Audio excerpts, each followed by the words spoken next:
You are listening to the IoT For All Media Network. Hello, everyone, and welcome to another episode of the IoT For All podcast on the IoT For All Media Network. I'm your host, Ryan Chacon, one of the co-creators of IoT For All. Now, before we jump into this episode, please don't forget to subscribe on your favorite podcast platform or join our newsletter at iotforall.com/newsletter to catch all the newest episodes as soon as they come out. Before we get started, if any of you out there are looking to enter the fast-growing and profitable IoT market but don't know where to start, check out our sponsor, Lochbridge's IoT Solutions Development Platform, which provides everything you need to create turnkey IoT products that you can white label and resell under your own brand. To learn more, go to iotchangeseverything.com. That's iotchangeseverything.com. So, without further ado, please enjoy this episode of the IoT For All podcast. Welcome, Romil, to the IoT For All show. How's your week going so far? Well, thanks. And thanks for having me on. Absolutely. It's great to have you. Some exciting stuff has been going on at Core from everything I've been reading. So I want to get into that in a second. But I wanted to start off by just having you introduce yourself to our audience. Core is a very well-known name in the IoT space. So I'm pretty sure most of our listeners have heard of the company, which we can dive into also in a second. But for you being the CEO of Core, I'd love if you could just kind of give some background about yourself, anything you think would be relevant, interesting for our audience to understand who they're listening to. Well, no, I appreciate that, Ryan. And look, this is my third CEO gig. So hopefully I'm making sort of less mistakes as I go along, or at least not making the same ones over and over. But, the first company I had the opportunity to run back when I was 40 years old, a board of directors was gracious enough, maybe brave enough to give a young Romil Bahl a chance to run a public company. That's what brought the family here to Atlanta. We've been able to stay relatively stable here for about a dozen years now, which is kind of nice. And our two daughters have sort of grown up in Atlanta. In between, I ran a private equity company headquartered in Detroit, but I was able to do that sort of commuting. So that helped. And that was actually my first introduction to the Internet of Things, right? So, you could argue that the first real use case of IoT was sort of that whole fleet and connected car, sort of that telematics space. In fact, there was a time when Core was called Core Telematics. The name was Core Telematics because that's what the entire industry, sort of M2M IoT was about. But anyway, we ended up pivoting that company, Lochbridge, towards the connected car space. Okay. We sold that to a strategic buyer in the middle of 2017.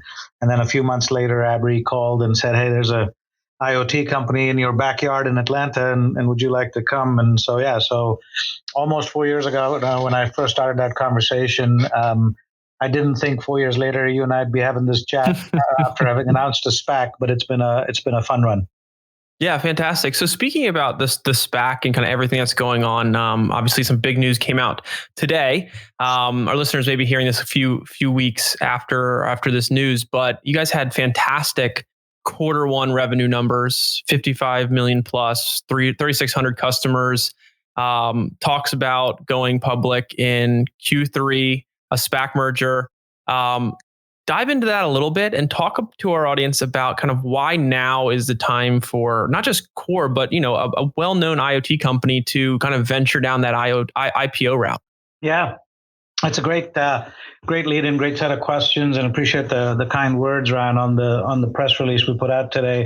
There really is a lot of momentum, right? Let's just talk about that first, and then we'll switch to the go public, if you will. But I mean, it feels to me like sort of somewhere in the second half of last year, we hit an inflection point. We've since I've been here, we've had a couple of headwinds to deal with. Now, when people talk about the Internet of Things, we mostly talk about the massive tailwinds that this market has, right? Going from roughly 12 billion IoT devices in 2020 to roughly 75 billion IoT devices in 2030. This decade of IoT, as I call it, and what we've been getting ready for at Core with our transformation effort these last 3 years is exactly this: is getting ready to really participate in this tidal wave of devices coming at us, right? And so there is sort of an inflection point despite the headwinds. So I said headwinds. So what are those headwinds? Well,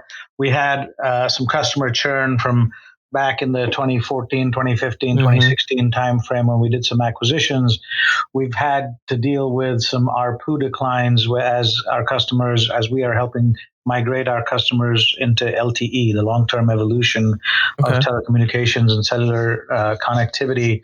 So some of that average revenue per unit, ARPU, has been going down, somewhat dramatically as a one-time type shift as people go from the old expensive 2G, 3G networks to the new LTE. But despite that, we started to feel like we had hit an inflection point in the second half of last year. And I think what you see in the first quarter is the proof point of that, right? So if we can grow 10.8%, I think it was revenue growth Q1 21 over Q1 20, in the face of those headwinds, then certainly without those headwinds, as things settle down here over the next couple of years, as those go away, this should be well north of 20% top line growth company, which, by the way, is more than what we've sort of promised, if you will, right? Our 5-year forecast that we've put out there as part of our go public process, I'll say only gets us to a little over $400 million by 2025. We internally would like to be $1 billion company right around then, if not much later. So anyway, so that's kind of just my commentary on the momentum. Does that make sense? Yes. All right. So now let's go into the why public now conversation, and perhaps the why SPAC conversation, which I think is relevant as well. But let me say that, first of all, this is not something new for us at Core to consider going public.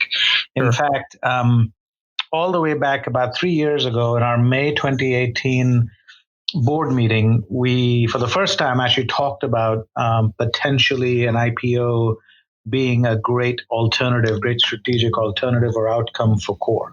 Now, why did we think that? We thought that primarily because the characteristics of our business are very sort of public company-like, if you will. So recurring revenue off the chart, 91% plus, over 91% recurring revenue last year. So what that should mean to your listener, to the average investor is, we're not going to surprise on the downside. We're not going to have a lot of volatility, right? So you say, okay, so fantastic revenue visibility, fantastic recurring revenue, fantastic tailwinds for the next 10 years, probably the next 15 to 20 years, really, because, 5G for IoT probably doesn't become real until the second half of this coming decade. And so I think 5G growth will continue to power all the way through 2035. So you say, wow, you got all of that going for you as a public company. Add to that the fact that many of us on the leadership team have public company expertise, but public company experience. That's not typical for a small cap, medium cap private equity company to have that kind of public company experience on their team. And so, and by the way, that's CFO, that's CHRO, that's myself, right? So several of us have been in public company roles before. CIO, our CTO was a CIO of a public company. So you really take all of that and you say, this is something we've been considering for a while. Now, we'd had a couple of other SPAC conversations that weren't as interesting to us, but when Cerberus, as the sponsor, a very credible sponsor, obviously, they run a $50 billion, highly successful Wall Street capital business. When they said, hey, we're going to launch a SPAC franchise, and here's our first one, CTAC 1. And when CTAC 1 said, hey, we're looking at over 100 companies, but we really like your portfolio company, Abri. They called our private equity shop Abri and said, we really like your portfolio company, Core. Could we have a conversation with them? We collectively felt like, hey, this is worthy of a conversation, right? Sure. And so here's what I'll say to you, right? We didn't do this to tap into some kind of SPAC craze or what have you, and the volatility and the ups and the downs here don't really bother us. To us, the purpose of the conversation was to go hand in hand with a very credible sponsor into becoming a public company where we believe we are very well suited to be for the long term, right? And frankly, I'll say one last thing, Ryan, which is, look, I mean, we welcome additional scrutiny. We welcome the SEC looking closer because we're a real company with real revenue, real EBITDA, real plan, and real diligence done by CTAC. And so we're very confident in the future here, and this isn't some sort of speculative play. So. That's fantastic. So two quick follow-up questions. For our audience's sake, can you talk a little bit more about what a special purpose acquisition company is? So SPAC, which is what we've been saying. Sure. Can you talk a little bit about what that is and the decision behind using kind of that approach to go public as opposed to just, going straight into an IPO yourself? And then also the benefits that you all view as being public versus staying private, and kind of just for our audience's sake, they understand kind of the value you're seeing it as of that, why that's the right decision. Absolutely. And let me actually start with that, the second of the two questions, which I really should have hit, but my answer was getting so long, I just stopped talking. let me hit that second one first, because it really sets up the premise, right? So I talked about the fact that we have very good characteristics of being a public company. I didn't talk enough about the benefits of being public and why we would want to be public. So let's talk about that.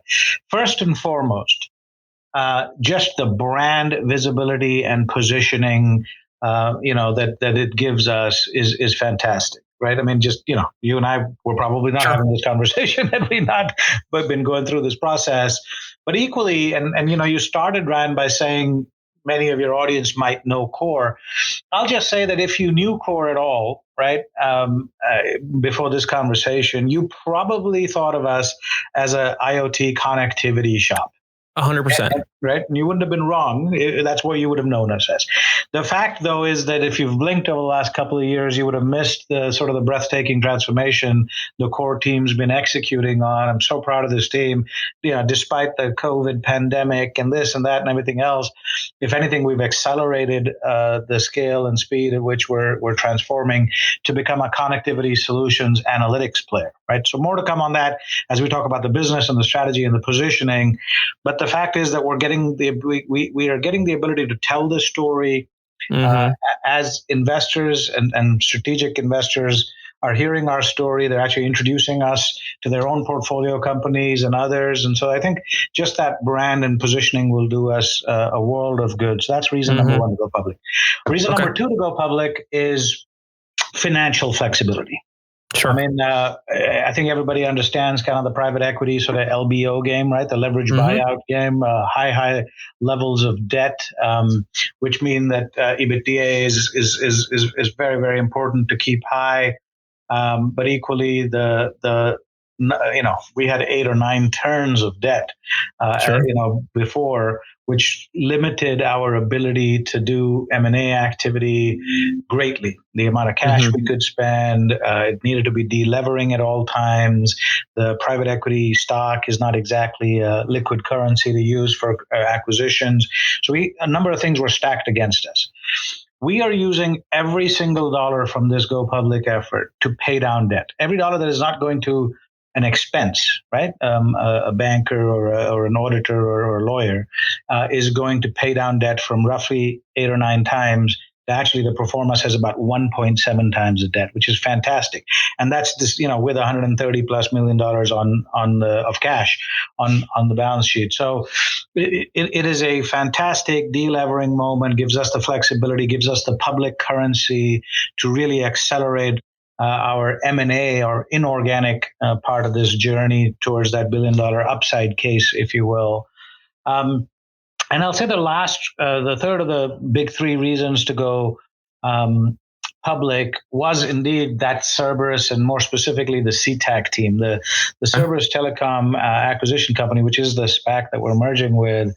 The advisor group on that team, from Tim Donahue, who was the exec chair of Sprint Nextel, actually sold Nextel to them. He was the CEO there. He grew up at McCall after an AT&T career. I mean, just you start with a quality guy like that, a quality guy like Shagan Karatpir, who's been CIO, CTO at Verizon, and others up and down that list. Just fantastic group of people who are themselves connected very well, as is the Cerberus operating group. So I think the network effect of those individuals across the kinds of companies we want to do business with, we want to partner with, is the third big reason to go public. Okay. Now let's go back to the question, sort of SPAC. What is a SPAC? Why SPAC? So, right. Look, I mean, first of all, SPACs have been around 30 years. People are surprised about that because they've only heard about it, most of us, in the last year or two. But really, SPACs have been around forever. They've had ups and downs like most any financial instrument does in terms of how much volume of them are coming through. They've had a recent spike that obviously then raises questions, etc. But the fundamental purpose of a SPAC is to actually, accelerate shareholder value creation. Right? It is to go find a company of very high quality, which I would argue CTAC did. Right? They talked to over 100 companies. They shortlisted down to 6 and did diligence on 6. Somehow we were the last ones standing at the end of last year. They signed an exclusive agreement with us at that point, and then through January and February they did even more diligence. And then we went out and together sort of raised a PIPE investment. Right? We went out looking for $150 million. A couple of weeks into that process, we were almost 2x oversubscribed. Fantastic. Right? So we upsized the PIPE to $225 million from $150, and obviously that PIPE was led by the likes of Coke and BlackRock and other very very, very interesting names. And so anyway, so that process has gone on, and I would argue that again that CTAC has done exactly what they were supposed to do, which was to bring this we think largely unknown, largely hidden, gem to market and make it available to investors. So when used correctly, appropriately, with the right diligence, etc., I think the SPAC is a tremendous weapon. It can bring you to a public listing in 9 months, 10 months, as opposed to 18 to 24 months. Right. So for a management team like ours here at Core, that's heads down, busy executing on a massive transformation, not being tied up for 18 to 24 months is hugely valuable, hugely efficient, and valuable for our shareholders because 100%. We're distracted for less amount of the time. So there you go. Absolutely. Yeah, that's fantastic. No, I appreciate all those insights. So it sounds like a very strategic decision as opposed to necessarily like going public just because you need the money. The money's obviously a bonus there, but it's more of a just everything timed up well. And it sounds like it's the prime opportunity for Core to kind of make that push into public. And there's a lot of strategic reasons, relationships you guys are gathering to help you guys reach that $1 billion valuation, which you're going for. Yeah, no, look, and that's very well said. And I think it's a very fair summary. Again, our shareholders, starting with Abry, that owns the majority of our shares today, the private equity company, are not taking $1 off the table in this transaction, right? Sure. They're just converting their original equity dollars into public company stock, which again goes to show you the confidence they have 100% in the future, the return on the investment they've made. They've allowed us to invest $50 million into this investment, into this transformation these last 3 years, and they know the return on that investment is to come. I mean, it's funny, like one of the Abry guys was recently joking with me that maybe they're still shareholders 10 years from now, and it's that interesting. So it really is a strategic move. I think that's well summarized. Yeah, that's a huge testament to just kind of the path you've been on and where you guys are going with, if they're trying to keep their investment in the same stake that they've had, transferring over obviously to public shares makes total sense in this situation, but they're not trying to get out and, cash in. So that's fantastic. It's very exciting to kind of see where you guys are headed. And speaking of kind of the direction, you took over in 2017, I believe, correct? That's correct. Late 17, fourth quarter. Yep. Fantastic. So talk a little bit, I know we're kind of going backwards here for a second, but it's going to lead into kind of our future discussion that follows. But 2017, where was Core? And, and now where is Core in your mind? Kind of what does it look like today? What is that journey that you've been on? And, that ties in really well to what we just talked about as far as why now is the time to go public. So just talk to me a little bit, briefly here about kind of that journey and how you've seen the evolution of the market and how you kind of timed Core to be where it is now. Yeah. So look, so Core at the end of 17. Here's the good news, right? The good news was that the board handed all of us, the new leadership team that came together largely about 3 years ago, a very nice IoT connectivity asset, right? And an asset that was built with the thesis of the multi connectivity proposition, Now, what does that mean? It means multiple regions or multiple countries of the world, multiple technologies, multiple devices, multiple networks, right? Whatever the customer needs, whatever the use case needs, wherever they need it, right? Multiple protocols and connectivity bearers, we could connect you anywhere in the world. Now, very, very difficult to execute on that thesis, almost impossible to execute on that thesis organically, right? Because just getting one integration done with one key MNO, should they even allow it? And I'm talking, of course, carriers, the quality that we have today, right? The Telstras and the Telefonicas and the Vodafones and the AT&Ts and Verizons. And so just one of those can be a 1 to 2 year timeline, $1 to $2 million worth of cost, and certainly, 20 years ago when Core first started as a little M2M IoT front end kind of connectivity platform, first for Rogers in Canada and then for AT&T in the US, in those days we were the channel to market for these MNOs because they didn't have IoT groups of their own. Now, a decade later, by around the 2010 timeframe, carriers started to kind of jump in there themselves and get a little bit of IoT, practice and direct to market kind of sales teams, and so that changed the dynamic. So they were now less likely to give companies like us these deep integrations into their OSS BSS stacks to build these businesses, and so the way Abry and the Core founders partnered up and went after this thesis of connectivity was to do it inorganically. We did 3-4 acquisitions after Abry got here, and 2 or 3 had been done even before Abry arrived. And so there was a period of time where there was a transformational set of acquisitions between, I'll call it 2012 and 2016. Okay.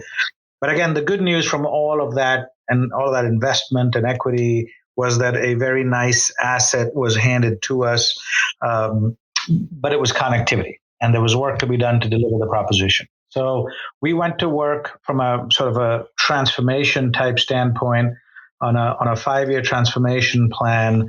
The first phase of that transformation was really to double down into connectivity and build our own core network, but also then to expand into solutions and analytics. And so if I was to just take the quick version of the transformation story, because there's an entire question right there about the transformation. Sure. But let me do the quick version of it to answer your question. So if you fast forward now to where we are today, Core has changed from being a company that was connectivity focused, that a customer would call us when they got towards the end of deploying their solution and said, oh, we need somebody to help with connectivity now, let's call somebody, to a company that does connectivity solutions analytics, whose sort of mission statement is to actually help our customers deploy successfully, to actually design and deploy successfully, to manage seamlessly, to scale confidently and securely. So a much broader set of capabilities. And as I like to say, a journey from 3 to 30, right? So from 3% of the IoT market that we used to address as connectivity only, we now aspire to hit 30% of the IoT market with our broader capabilities across connectivity solutions and analytics. Fantastic. And are you handling most of the deployments and solutions that are coming to market with your customers within the walls of Core, or are you partnering with organizations to help bring these to market? And the reason I'm mentioning this is I watched the video that came out recently that you were talking about how to bring a solution to market, it takes a high number of companies to put these together, which is why we don't get out of the pilot phase very often. Exactly. Why IoT is very complex, at least to the end user, right? Or to the company looking to bring IoT into their business or for the business of their clients, is they just don't know where to begin. And it's much easier if one company can kind of come in. Systems integrators usually play this role, come in to be able to help them get from the beginning of their IoT journey all the way to scale. And so I'm just kind of curious if you could touch on that for a second. Yeah, no, that's what a fabulous set of questions, really, and I appreciate the research you've clearly done to prepare for this conversation and to watch the video just went out today with the press release, so that's pretty cool that you've seen it already. But yeah, look, I think the video is a nice relatively short watch that I think makes it sort of, more accessible for people to understand what we do, right? And so I hope your audience takes a minute to go see it. I certainly would say that that's a better video to watch rather than our 60-minute investor presentation video, which is longer and more complex. But yeah, so look, so let me answer the question. The two key statistics that support what you just said, the complexity, the number of partners one needs to launch an IoT solution, and by the way, your point about stalling POCs and pilots, right? So Cisco had a study back when I was joining Core. I remember reading where they said almost 2/3 of all POCs and pilots actually stall or fail, which is shocking. Right. Now, of course, those were results largely from the first half of last decade, right? But still, and even while we've learned since then, that was a shocking statistic. And then the other statistic that the venerable consulting firm had out there was 18 partners on average to launch one end-to-end solution. Now, look, that may have gone down over the last few years. Maybe it's even trending down towards 10 or 12. But look, it's still too many. Having 10 to 12 partners is still too many. And so to have a solution integrator, of a sort, and you mentioned the SIs, sure. I mean, if you can afford to spend many millions of dollars on an Accenture, right? Maybe you'll hire them to help you with your IoT. But for the rest of the enterprises and companies out there, and certainly our smaller solution provider companies, we think it's tremendously useful to, as the video says, start with core, right? And let us bring that ecosystem to you. Let us bring the power of the IoT ecosystem to you. Now, we have worked hard to take a number of services and capabilities that we had for ourselves. I mean, we had order management, Ryan, for ourselves. We had configuration management for ourselves because we used to order SIMs and other things and then ship them from our warehouses, right? So we used to do all of this ourselves and have done for 20 years. And so expanding that capability to include devices to go with SIMs was relatively easy, right? And then we've flipped those services around, sort of armor plated them and made them customer facing, saying, you don't need to build all this if you don't want to. As you build your solution or deliver your solution to other customers of yours, we can just help you do that. And so, we have this, I love this framework. It's sort of our 7x7. It's really the 7 big steps that a customer has to take on their journey to deploy an end-to-end solution. We take those 7 steps, and actually there's 7 deliverables in each of these major steps, hence the 7x7 term. But we take each of those and we can map those, and we tell our customers transparently, we will do these for you. Right. In some of these, we will actually partner because, again, IoT is an ecosystem play, and we orchestrate that ecosystem for them. And in some areas, we completely outsource it and just hand it to a partner. And so now it becomes this great conversation with a customer who's launching a solution, right? Which is, okay, how much of this 7x7 do you have covered? Have you thought about? Inevitably, they go, oh man, I hadn't even thought about this one and that one and that one, right? Kind of as they look at the chart. So it's a great conversation of a sort of self-discovery of what else they need to take care of to be successful. Then it becomes, all right, Core, can you just do this for us? If Core, you don't do it, but you have partners or potential partners for us in these areas, we're happy to just give them the names and they can pick them.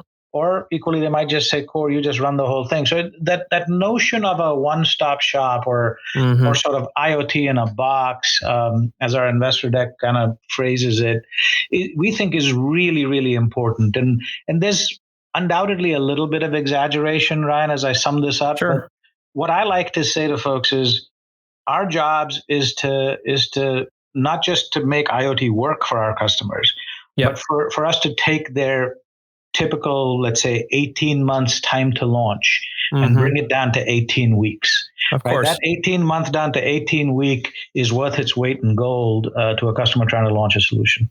100% agree. Being able to kind of show that, especially during the pilot and the POC phase, being able to show that return on investment as quickly as possible for them to be able to justify internally why they need to go to scale is one of the hardest things, I think, in IoT right now. Exactly. A lot of companies, I think, are missing the boat on how to do that effectively. So being able to do that with the approach that Core is taking, I think is fantastic and in a very strong play going forward. Just because we're seeing how complex IoT is and why complexities actually kills IoT at times, at least in the eyes of those that are trying to adopt it. And if a company like Core can take those complexities, simplify them, and make it something that is easily digestible and easy and more quickly to market for those customers, the more likely we are to see adoption across the industry increase, which is just good for everybody. Exactly. So we've taken time here to talk about the journey of Core from when you took over to now. We talked about the IPO. We talked about kind of just generally how the market has taken shape. But I want to go a little more forward thinking here as we kind of finish up this conversation and hear from you a little bit more about your vision for IoT. As we look forward, what are the most emerging trends that you are focused on or you think are most important for us to focus on? And then generally, what does the future of IoT look like and the opportunity that that future kind of affords for enterprise companies? Yeah, no, look, that's a great question. Let me say a few things though about why we feel like that journey, that 12 billion to 75 billion device journey is real, right? Yes. So, because Ryan, and I don't know, if you were in the industry 10ish years ago, but 10ish years ago, analysts were saying we'll be at 20 billion by the end of 2020, right? Right. And we ended up at 12. So, not a whole lot more than half of what people were saying, or 60% of what people were saying. And so you say why, right? Well, the why is all of these complexities that you've referred to.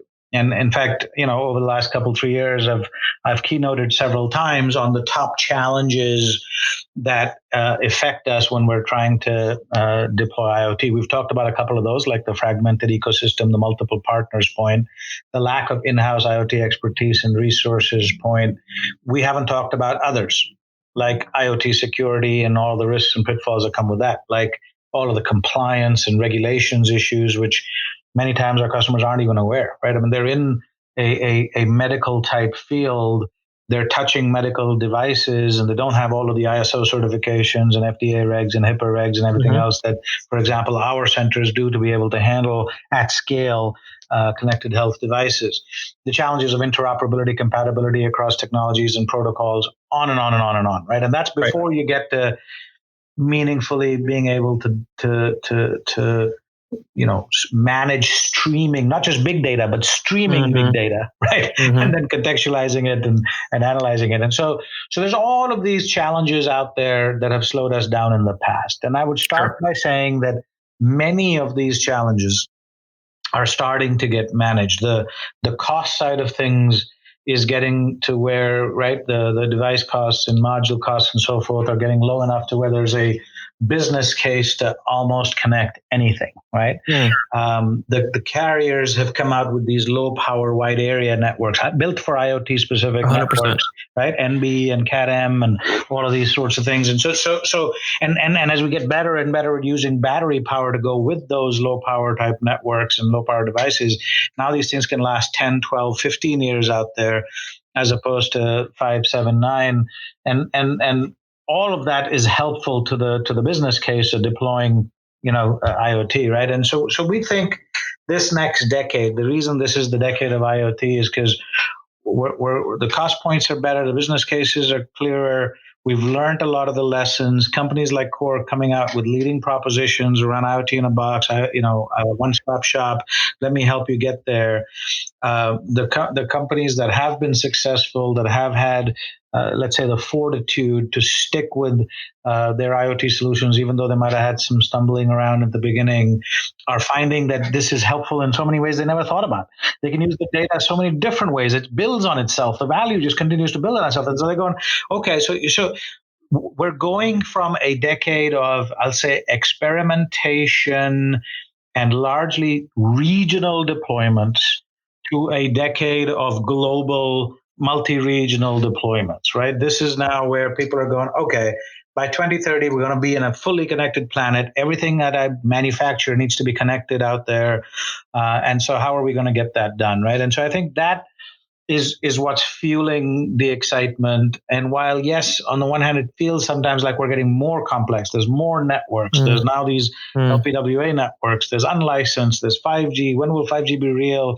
And as soon as that stops, will 6G be an even bigger problem? It feels like, oh my God, there's even more complexity.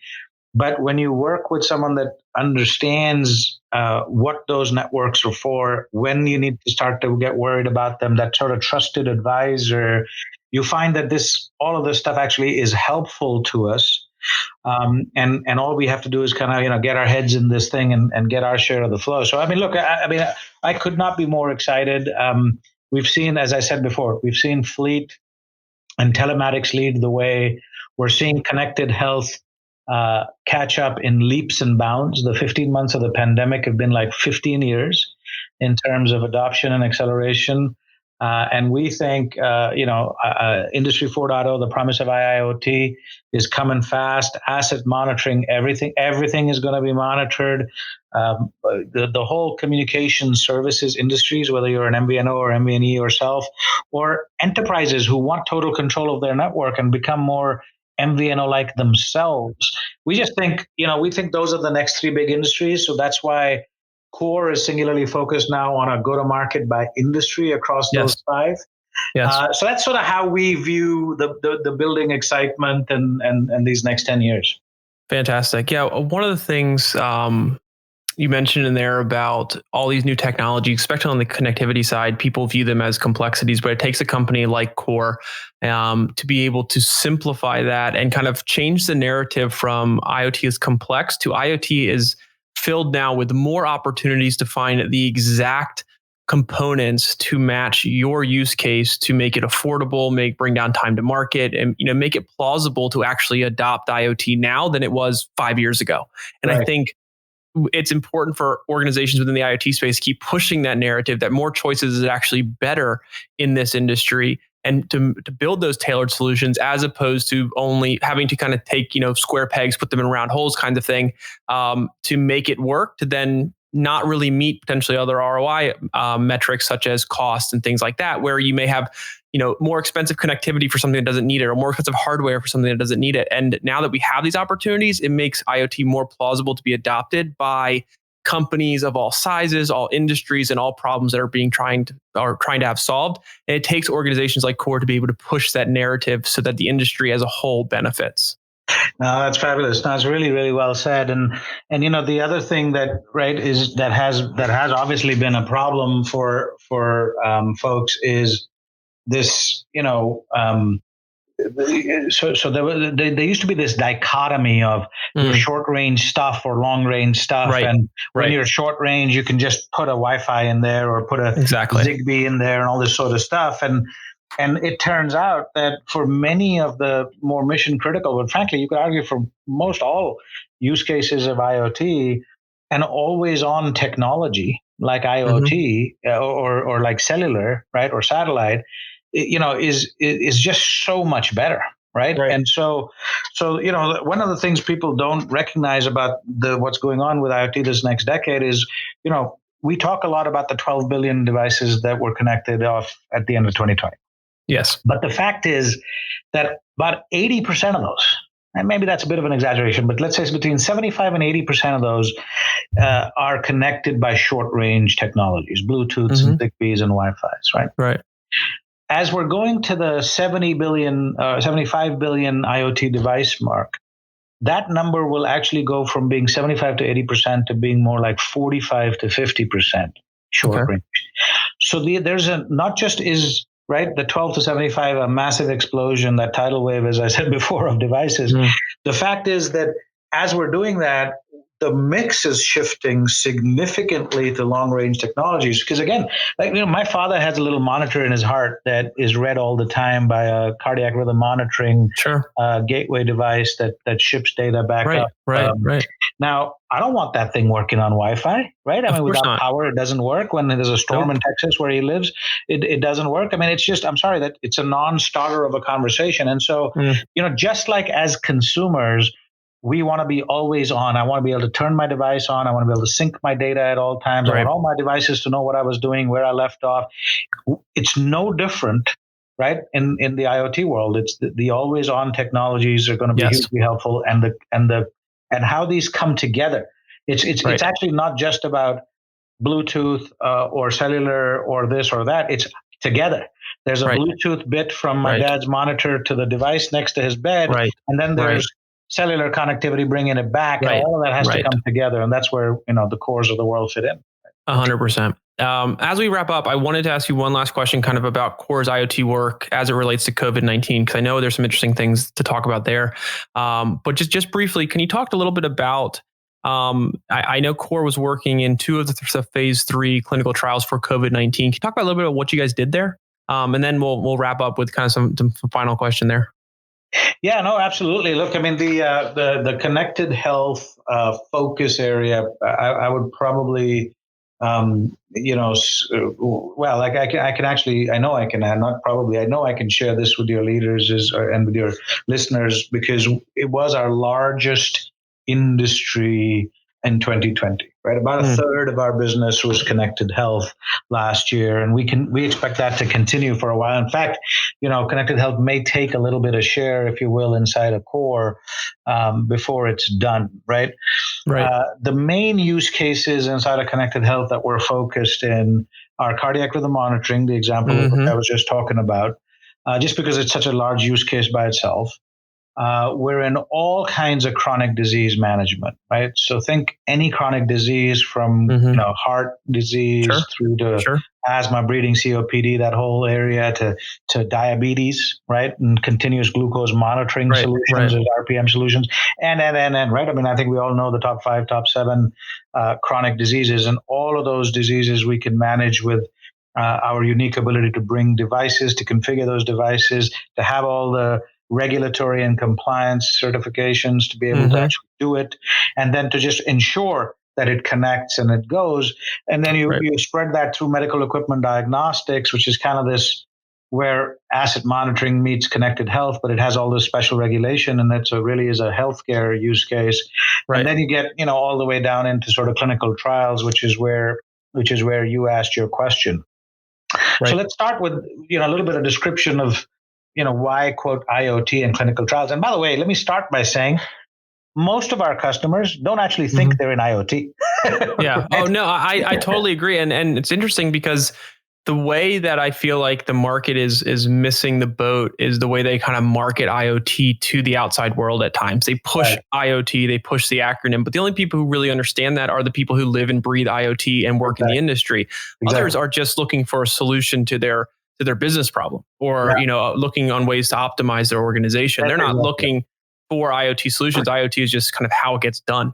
That's exactly right. It's the fact that there is connectivity underneath. And so you take a clinical trial and you say, okay, to make a really robust trial, I mean, you could run a trial more narrowly in a few countries in Western Europe and call it a drug trial. But I mean, to really run a robust drug trial, the pharma company, ideally would like to run a trial in something like 75 to 80 countries over a 3-year period, maybe longer, right? And without getting into all the details of the sort of the 5 phases of drug trials, et cetera, the fact is that critical third phase that you talk about, where devices are actually out, there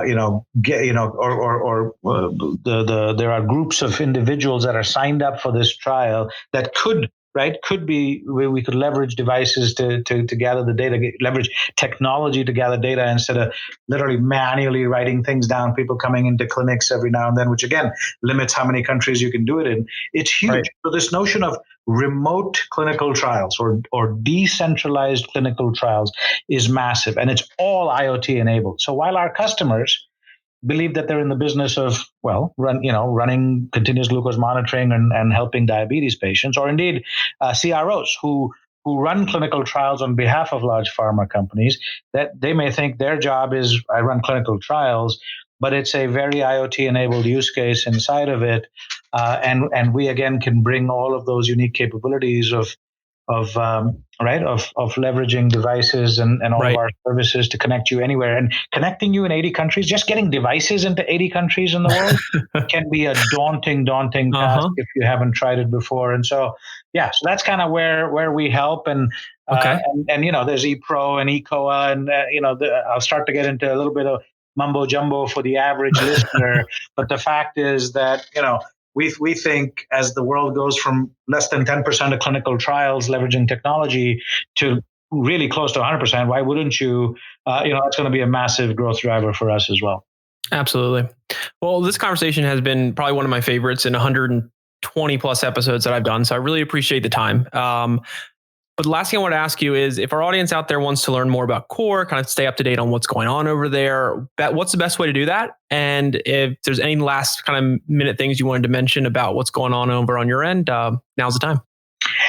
Yeah, no, I appreciate that. Again, thanks for having me. Thanks for all the work and research you've done, to really set up a high quality conversation. It's highly dependent on that, obviously, to make it a great conversation. So thank you, Ryan. Thank you. Let me say a couple of things. Look, in terms of how do you stay up with Core? I mean, look, we have no real reason to believe that we won't be successful with the SEC approvals and so on and so forth. And so hopefully as a public corporation and in Q3 and then beyond, we'll be more transparent than ever, right? I mean, there will be earnings releases and other, and we're big believers in thought leadership. We're always out there talking and being on webcasts and so forth. So I think there's lots of opportunities for people to follow up, but equally, do not hesitate to reach out to myself or Landon Garner, our Chief Marketing Officer, who you mentioned earlier. And we will obviously make sure that we're attending to it. But look, I mean, I think as my parting comment, as you allowed me to say one other thing, right? I mean, it's really this, right? There is, you can sit and say, is it really going to get to 75 billion devices, Romil, by 2030? There's no real way for me to prove that, right? And the skeptics will say, well, they said 20 billion by 2020, it was only 12. Okay, so let's say 75 billion devices doesn't happen until 2031 or 2032. Sure. The fact is, it's going to happen. Yes. The fact is, you've got to get in this game, because when you get in the game, you learn and you figure things out, and it builds on itself, and the value builds on itself. The business case gets better and better and better. 100%.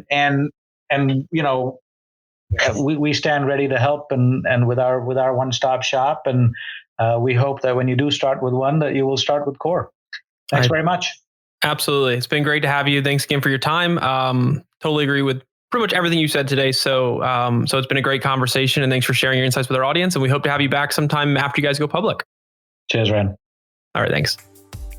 All right, everyone. Thanks again for joining us this week on the IoT For All podcast. I hope you enjoyed this episode. And if you did, please leave us a rating or review, and be sure to subscribe to our podcast on whichever platform you're listening to us on. Also, if you have a guest you'd like to see on the show, please drop us a note at ryan@iotforall.com, and we'll do everything we can to get them as a featured guest. Other than that, thanks again for listening, and we'll see you next time.